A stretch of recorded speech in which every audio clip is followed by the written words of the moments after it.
As a child, I was absolutely terrible at Chinese whispers, so I'm just saying don't hold out a lot of hope.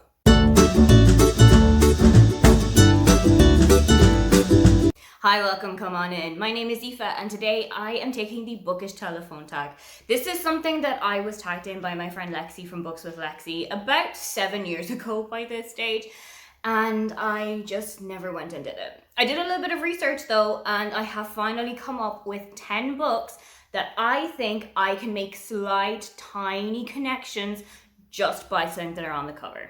If you've played Chinese Whispers or whatever other name that you knew it as when you were a child, this is something that you will be kind of familiar with, in that you start with a sentence and then you bring it along the line of people that you're sitting with, and you want to see how completely different and completely absurd the sentence is by the time that you get to the last person. So I'm going to start with Lexie's book, which was Dead Silence, and let's see how far outside of the spectrum we can bring this. Something that I noticed about Dead Silence is that it had a ghost ship on the cover. I think Lexie said that it was a ghost ship, or there was something on the cover that kind of hinted that it was a ghost ship.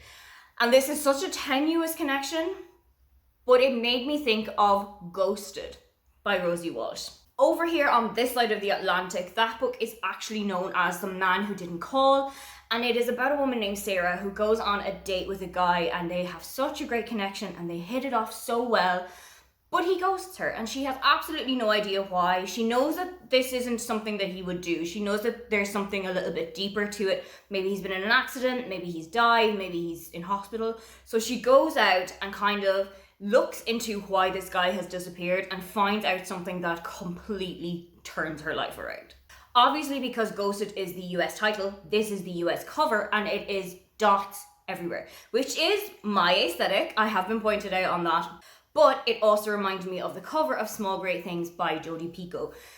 This is a very difficult book to read at times. It is set in an abortion clinic in southern USA, and it is set around a hostage situation where one of the hostage negotiators, his daughter, is being held hostage, and he doesn't know that, but she is inside in the center as one of the hostages. The book is told in reverse chronological order, so you are starting just as the hostage situation is coming to an end, and you go right to the start and you find out why the people that are there are in the clinic in the first place, what drove the hostage to kind of come here in the first place, and you find out a lot more about the lives of the people who are there seeking help. This is the cover that I have, I think, on my bookshelf back at home. It's got loads of sparkles, it's got loads of dots.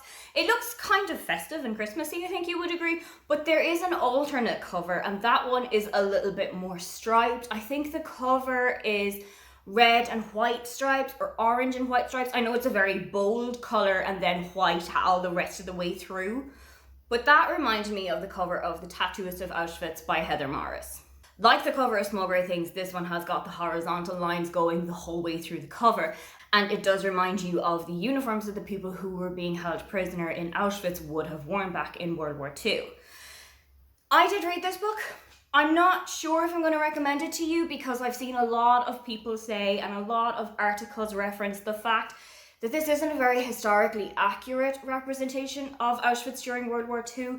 It's not a very well researched book. It's got a lot of kind of inaccuracies or things that you might more than raise an eyebrow at. I'm not entirely sure that the Auschwitz Museum itself is completely on board with this book, so I would come into it with a little bit of caution if you're looking for something that has a very authentic feel of what it would have been like as a prisoner in Auschwitz. But the aspect on the cover that I'm going to focus on here is the hand that comes down from the top, which is also something that you will see on the cover of Promising Young Woman by Caroline O'Donoghue. Now, this doesn't have anything to do with the film that was released maybe 2 or 3 years ago. It's actually a completely different story. It is about a young woman named Jane who is working in an office in London. She is in, I think, her mid to late 20s. She's kind of struggling to get by, and she is also in a relationship with her boss. And it's a whole lot of discussion about that power imbalance in the relationship, about feeling inadequate, not just at work, but in your personal life, and comparing yourself to the people that are around you. Caroline O'Donoghue is a fantastic author. I have read both of her adult books so far. I've also got a copy of All Our Hidden Gifts. Just here, you can kind of see it peeking out. and I am really excited to see what her YA books are going to be like, because I know it's got a lot of witchy vibes, I know it's got a lot of tarot, it's got an LGBT relationship in it, and I feel like it is the perfect book to read in October. So the aspect here that I'm going to focus on is the rose and the thorns, and that instantly brought to mind The Dead Ex by Jane Corey. This book is about, as you may imagine, a dead ex. It follows Vicky, who is working as an aromatherapist and comes home from work one day to discover the police on her front doorstep. Her ex-husband David has gone missing. It's been years since she's seen him, but they still want to question her.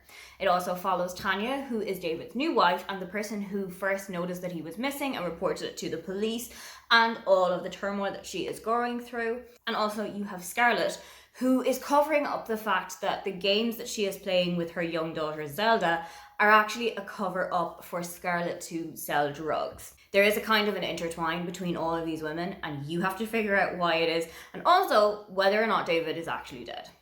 What I'm going to focus on for this book is the thorns that are around the rose, and that really reminded me of the cover of Dear Reader by Kathy Rensenbrick. I read this book in, I think, July of this year when I was back at home with my parents, and it's such a comforting read.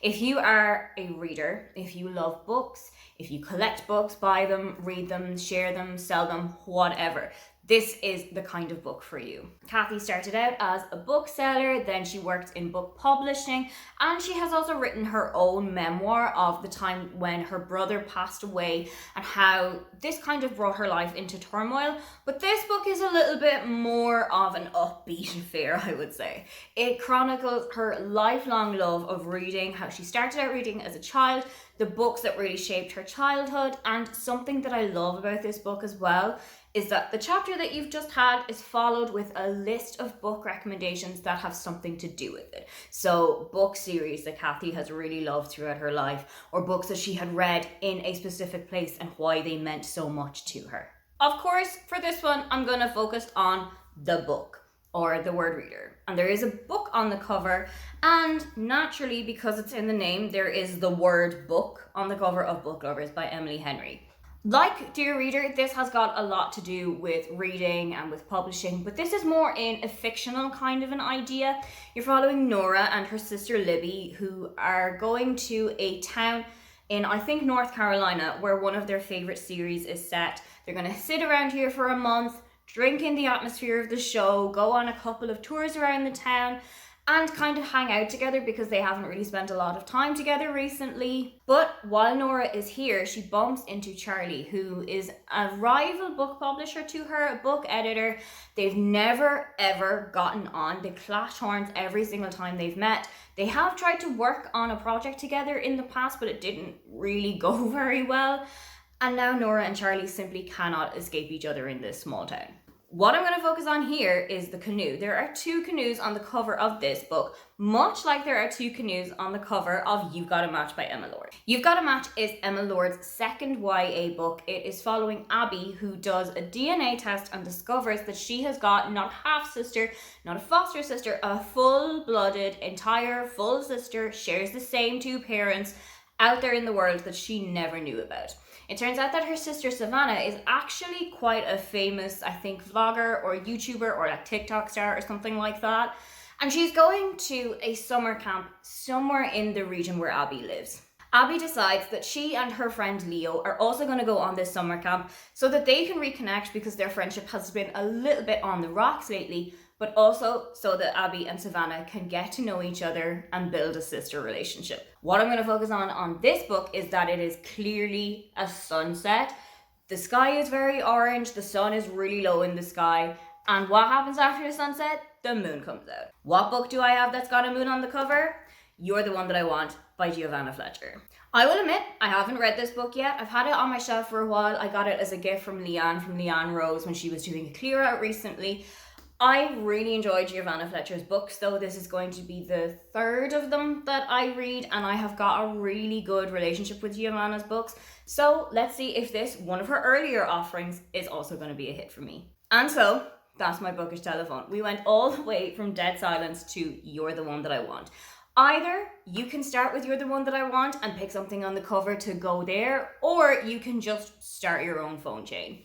I am going to tag the aforementioned Leanne from Leanne Rose, Daniela from Only for a Page, and Paige from Pages with Paige. I would love to see you guys' answers, but if you're watching this and this concept seems like a good one to you, you are tagged as well. If you would like to leave a comment but you can't think of anything to say, then just leave me the telephone emoji. Don't forget to like and subscribe because I have new videos up every week. Now, get on out of here.